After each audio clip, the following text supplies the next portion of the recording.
Hello friend, आप सभी का स्वागत है हमारे यूट्यूब चैनल पर। दोस्तों, मैं पुनः आप लोगों के सामने 1000 VBI ऑब्जेक्टिव सीरीज को आगे बढ़ाते हुए बायोलॉजी का ये क्लास नंबर 3 लेकर आया हूँ।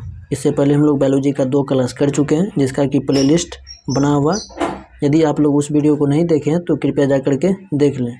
दोस्तों, मैं आप लोगों को बता दूँ, यदि आप लोग बोर्ड एग्जाम 2023 की तैयारी एक सिस्टमेटिक वे में मेरे साथ करना चाहते हैं तो आज ही हमारे चैनल को सब्सक्राइब करें और अपने दोस्त को शेयर करें और मेरे साथ जुड़ जाएं, क्योंकि मैं आप लोगों के लिए क्लास 12th के सभी सब्जेक्ट का महत्वपूर्ण ऑब्जेक्टिव और कुछ महत्वपूर्ण सब्जेक्टिव कराता हूं, जो कि आपके एग्जाम के पॉइंट ऑफ व्यू से काफ़ी ज़्यादा इंपॉर्टेंट साबित होने वाला है। तो चलिए फ्रेंड, आज के क्लास को हम लोग स्टार्ट करते हैं। तो आज का ये हमारा बायोलॉजी का क्लास नंबर 3 है। तो आज का ये हमारा प्रश्न नंबर 1 है। प्रश्न नंबर 1 है हमारा, सूक्ष्म प्रजनन में क्या संभव है? ऑप्शन ए है आपका अलैंगिक प्रजनन, ऑप्शन बी आपका लैंगिक प्रजनन, ऑप्शन सी ए और बी दोनों, ऑप्शन डी इनमें से कोई नहीं। तो इस प्रश्न का आपका सही जवाब हो जाएगा ऑप्शन नंबर ए, अलैंगिक प्रजनन।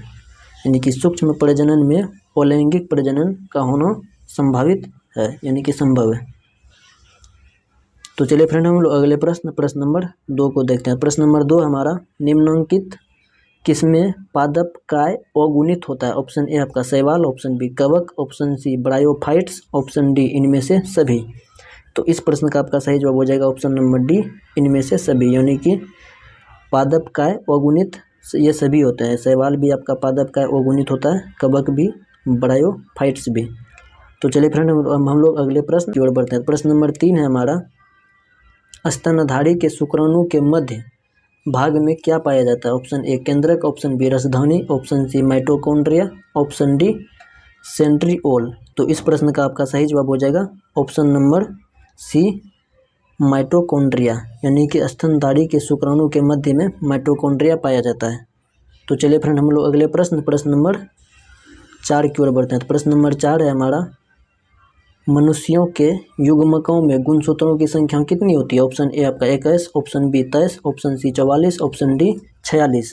तो इस प्रश्न का आपका सही जवाब हो जाएगा ऑप्शन नंबर बी, 23। यानी कि मनुष्य में गुणसूत्र की संख्या 23 पाई होती है।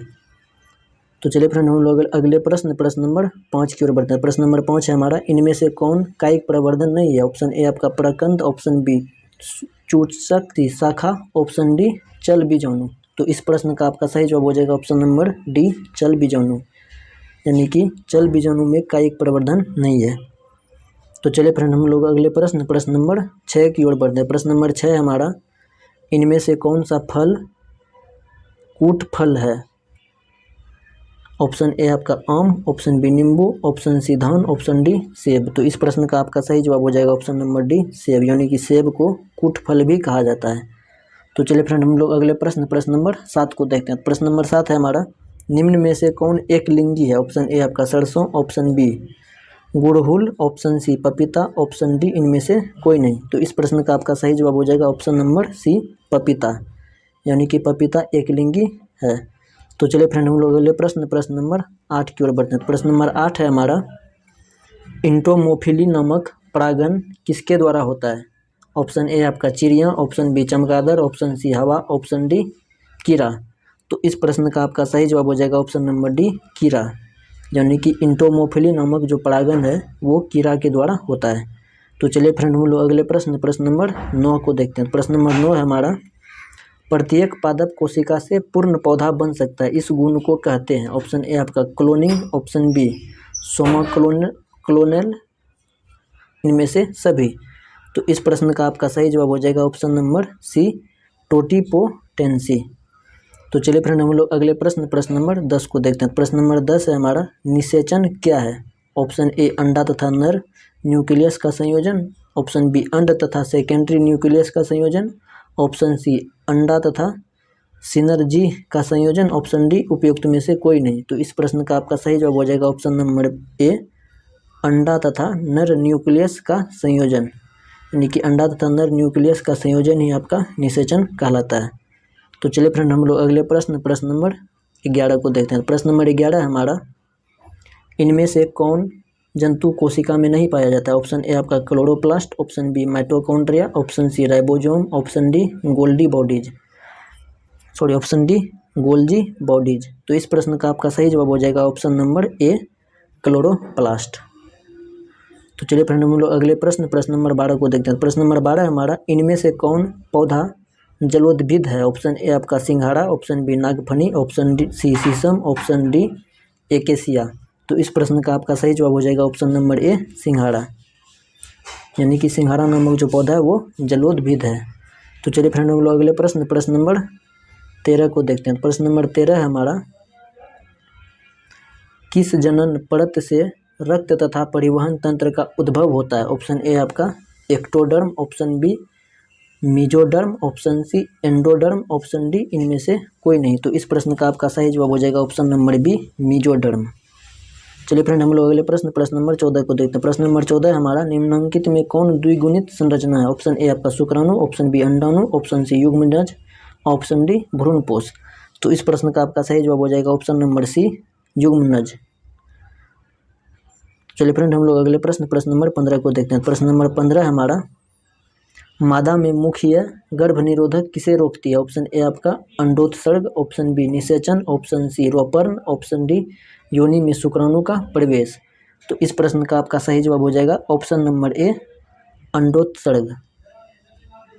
चलिए फ्रेंड हम लोग अगले प्रश्न नंबर 16 को देखते हैं। प्रश्न नंबर 16 हमारा, मेंडल ने कितने लक्षणों का अध्ययन किया? ऑप्शन ए आपका 5, option B 4, option C 7, option D 3। तो इस प्रश्न का आपका सही जवाब हो जाएगा ऑप्शन नंबर सी, 7। यानी कि मेंडल ने 7 लक्षणों का अध्ययन किया था।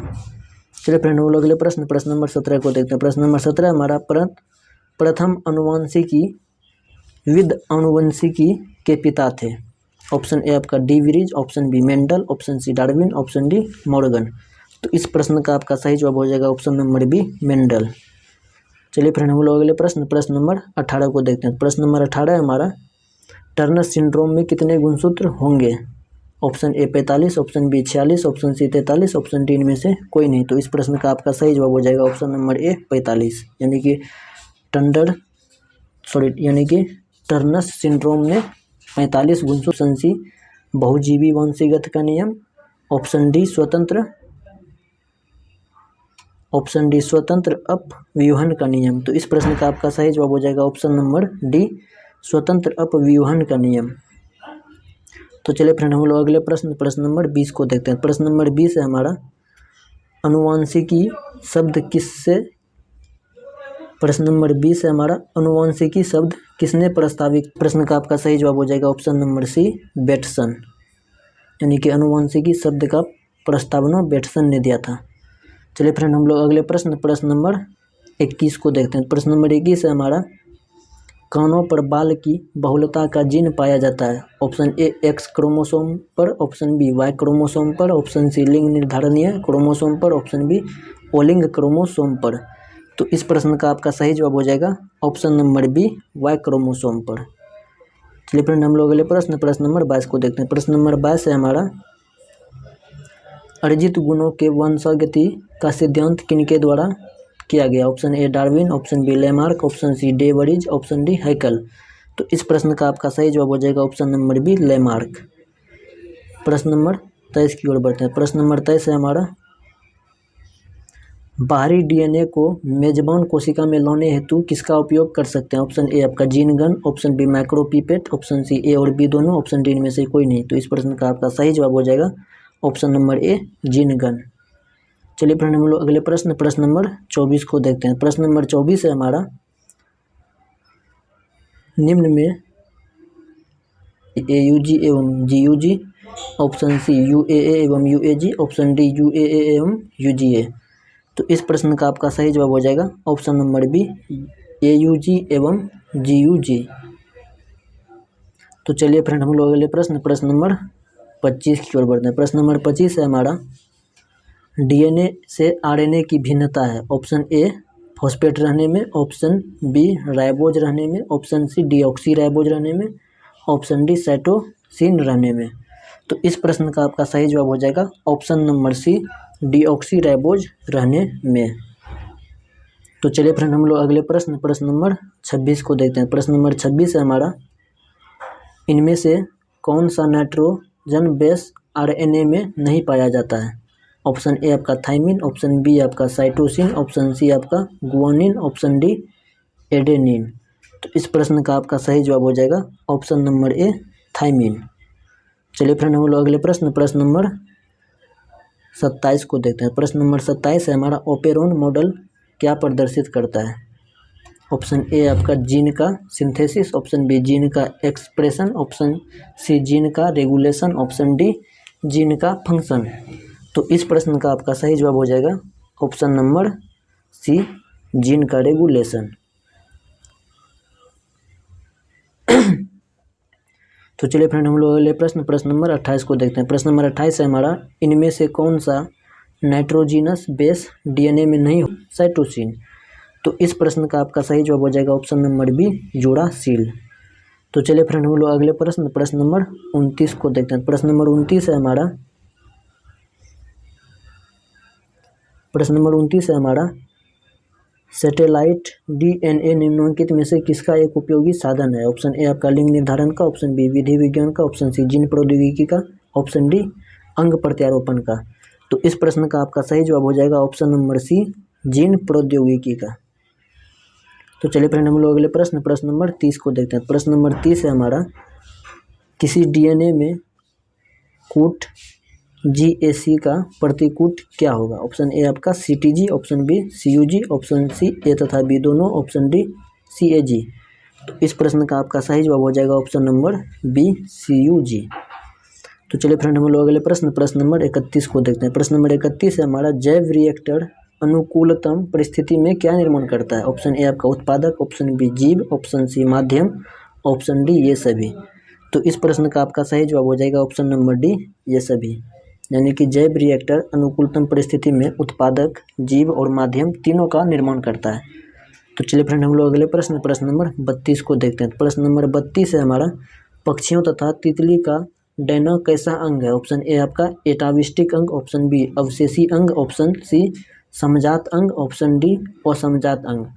तो इस प्रश्न का आपका सही जवाब हो जाएगा ऑप्शन नंबर डी असमजात अंग। चलिए फ्रेंड हम लोग अगले प्रश्न नंबर 33 को देखते हैं। प्रश्न नंबर 33 है हमारा, आधुनिक मानव का वैज्ञानिक नाम क्या है? ऑप्शन ए आपका होमो हैबिलिस, ऑप्शन बी होमो इरेक्टस, ऑप्शन सी होमो सोलेंसिस, ऑप्शन डी होमो सेपियंस। तो इस प्रश्न का आपका सही जवाब हो जाएगा ऑप्शन नंबर डी होमो सेपियंस, यानी कि आधुनिक मानव का वैज्ञानिक नाम है होमो सेपियंस। तो चलिए फ्रेंड हम लोग अगले प्रश्न नंबर 34 को देखते हैं। प्रश्न नंबर 34 है हमारा, इनमें से पश्च विषाणु कौन है? ऑप्शन ए आपका human immuno deficiency virus, option B आपका hepatitis virus, option C micro virus influenza, option D आपका उपयुक्त में से सभी। तो इस प्रश्न का आपका सही जवाब हो जाएगा option number a human immuno deficiency virus. तो चलिए फ्रेंड हम लोग अगले प्रश्न नंबर 35 को देखते हैं। प्रश्न नंबर 35 है हमारा, एलिफेंटेरिस का कारक है? ऑप्शन ए आपका एस्केरिस, ऑप्शन बी आपका Taenia, option C Wuchereria, option D Entamoeba. तो इस प्रश्न का आपका सही जवाब हो जाएगा ऑप्शन नंबर सी वुचेरिया। तो चलिए फ्रेंड आज के लिए बस इतना ही, मिलते हैं फिर किसी अगले क्लास में।